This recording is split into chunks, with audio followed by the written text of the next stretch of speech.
राज्यात वारंवार घडत असेल तर कायदा आणि सुव्यवस्थेचा प्रश्न या ठिकाणी उपस्थित झालेला आहे असं म्हटलं तरी काही वावगं ठरणार नाही।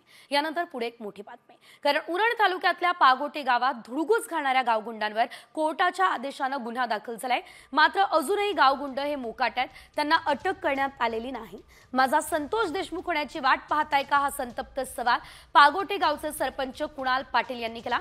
गावगुंडांच्या दहशतीमुळे ग्रामस्थ कमालीचे घाबरले। उरण तालुका मस्साजोगच्या वाटेवर जाण्याची भीती आहे।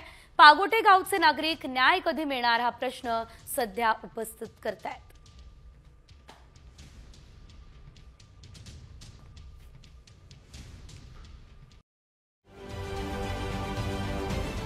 महाराष्ट्रातील सर्व बातम्यांचे विश्वासार्ह व्यासपीठ, सकाळच्या सर्व सोशल मीडिया प्लॅटफॉर्मला लाईक, फॉलो आणि सबस्क्राइब करा। तसंच सर्व नोटिफिकेशनसाठी बेल आयकॉन प्रेस करायला विसरू नका।